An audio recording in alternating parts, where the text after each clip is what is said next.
मैं आपको एक और हवाला देता हूं दोबारा से। मैंने जब डॉक्टर थरूर से बात की थी तो उन्होंने कहा था कि ऐसा लग रहा है कि इस देश में एक पर्टिकुलर कम्युनिटी को ये एहसास दिलाने की कोशिश है कि अब आपका ओहदा, आपका स्टेटस इस देश में वो नहीं रहा। क्या आपको भी ऐसा लगता है? आहिस्ता आहिस्ता लगना शुरू हो गया है। पहले नहीं लगता था, लेकिन आहिस्ता आहिस्ता अब लगने लगा है। और मुझे अफसोस है इस बात का, बेहद अफसोस है, क्योंकि मैंने इस मुल्क की मैंने नुमाइंदगी की है। मैंने वाजपेयी साहब के साथ रह के, फॉरेन अफेयर्स मिनिस्ट्री में रह के मैंने इस मुल्क को रिप्रेजेंट किया है। और जब इस मुल्क में रह के ये बातें हम सुनते हैं, देखते हैं, तो अफसोस तो होता ही है। मैंने देखा कि असदुद्दीन ओवैसी साहब ने कहा अभी एक रोज पहले, और बड़े भावुक हो गए, थोड़ा उनकी आंखों में आंसू आ गए कि हमारी जज्बातों से खेल करके हमको दबाने की कोशिश की जा रही है। कहता हूँ हमारे जज्बातों से ही खेला जा रहा है ना। मैंने कहा हमारी भावनाओं, हमारी जज्बातों से खेला जा रहा है, वो है। उमर साहब, आप इसको रोकेंगे कैसे? देखें, अगर मैं तो बात ही कर सकता हूँ ना, उससे ज्यादा तो क्या करूँ। नहीं, एक और चीज हो रही है पैरेलल, मैं उसके बारे में भी आपसे बात करना चाहता था। आपको मैंने देखा था दिल्ली में, आपने कुछ सो कॉल्ड G23 के लीडर्स की जब मीटिंग हुई थी, या ऑपोजिशन की भी बात करें तो हम देख रहे हैं, देखिए अगर कैलकुलेट करें उमर साहब, तो तकरीबन 150 सीट बनती है जो ऑपोजिशन, जो रीजनल फोर्सेज हैं उनके पास हैं। अगर आप 400 सीट को हटा भी दें और कांग्रेस किसी तरह 100-125 पे आ जाए, तो क्या ऐसी कोई कोशिश हो रही है? नंबर गेम छोड़िए ना अब। हम क्यों सिर्फ ये उम्मीद करें कि इन चीज़ों का इलाज इस हुकूमत को हटा के ही होगा?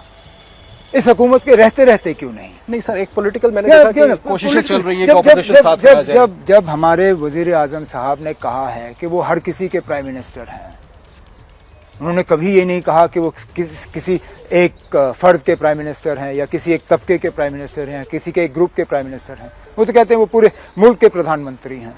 तो फिर इन जो मतलब हमें लगता है कि हमारे जज्बातों की कदर नहीं की जा रही है, या हमें डर लग रहा है, हमें क्यों ये लगना चाहिए कि हुकूमत बदल के ही इसका इलाज होगा? सर, जब आपने जिक्र कर ही दिया प्राइम मिनिस्टर का, तो मैं फिर से पूछता हूँ, प्राइम मिनिस्टर से उम्मीद क्या है आपको? मैं गवर्नमेंट से उम्मीद रखता हूँ। क्या उम्मीद है आपको? कि हमारे जज्बातों की कदर हो, कि जो डर है लोगों में, उस डर का कोई मतलब उसको रिकग्नाइज किया जाए, और रिकग्नाइज करने के बाद उसका कोई हल निकाले। सर, ये बताएं कि जब दूसरे पक्ष की अगर मैं बात करूं, महाराष्ट्र में गवर्नमेंट जो चल रही है वो एनसीपी, शिवसेना, कांग्रेस मिलके चला रही है। एक member of parliament Hanuman Chalisa का पाठ करना चाहती है। वो भी गलत है। आप उन पे राष्ट्रद्रोह लगा देते हैं? नहीं, वो गलत है। वो बिल्कुल, वो कहीं पे भी सही नहीं है। किस लिए? उनको भी खुली छूट है ना। अगर वो, चलिए, वो क्यों ना चीफ मिनिस्टर के घर के बाहर कर रहे हो, करने दीजिए, मुझे कोई एतराज नहीं। मैं कहता हूँ ना, अगर मेरे घर के बाहर आप नारा लगाना चाहते हैं कि इस मुल्क में रहना है तो जय श्री राम कहना, कहिए। मेरे घर के बाहर जो कहना आप कहिए। लेकिन जब मस्जिदों के बाहर किया जाता है ना, तो उसका मतलब अलग होता है। अच्छा, मैंने एक आपका मस्जिद का आपने जिक्र किया, आपने कहा जामिया मस्जिद को बंद कर दिया गया था, ये आपने बयान दिया है, मैं उसको रेफर कर रहा हूँ।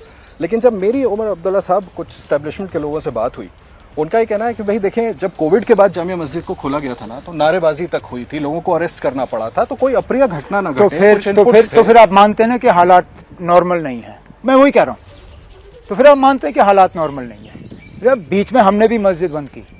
ऐसा नहीं है कि जामा मस्जिद पे हमने अपने दौर में खुली छूट दी थी नमाज पढ़ने की। मुझे याद है, हालात ख़राब थे 2010 में, मुझे मजबूरन वहाँ इस तरह की पाबंदी लगानी पड़ी। लेकिन मैं मानता हूँ कि उस वक्त हालात ठीक नहीं थे। मेरा कहने का मतलब सिर्फ इतना है कि आप बहुत बड़े, मैं आपकी बात मतलब यहाँ की इंतज़ामिया की बात कर रहा हूँ, वो बहुत बड़ा चढ़ा के कह रहे हैं कि आपके हालात पूरी तरह से अब नॉर्मल हैं, साजगार हैं, अब बिल्कुल कोई सेपरेटिज्म नहीं है, कोई परेशानी नहीं है। यहाँ तक हमें कहा गया था कि 370 ही वजह है यहाँ की सेपरेटिज्म की, 370 हटेगा, सेपरेटिज्म खत्म हो जाएगा।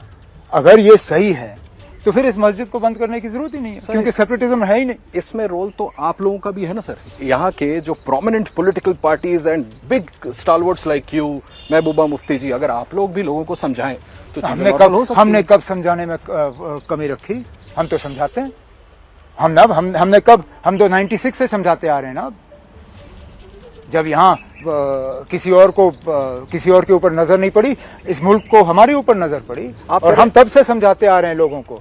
हमने ना 88, 89 में लोगों को समझाना शुरू किया कि जिस रास्ते पे वो चलने की तैयारी कर रहे हैं वो उसमें बर्बादी के अलावा और कुछ नहीं है। मुझे याद है उसी हजरत बल जिसकी हम बात कर रहे हैं, हजरत बल में फारूक अब्दुल्ला साहब ने तकरीर की, कहा कि अगर यहाँ के नौजवानों को फारूक अब्दुल्ला पसंद नहीं है मुझे बताओ, मैं छोड़ के चला जाऊंगा, लेकिन ये बंदूक मत उठाओ, इस बंदूक में आपकी तबाही है।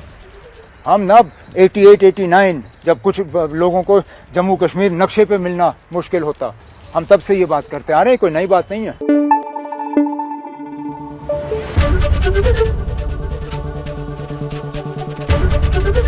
एबीपी न्यूज आपको रखे आगे।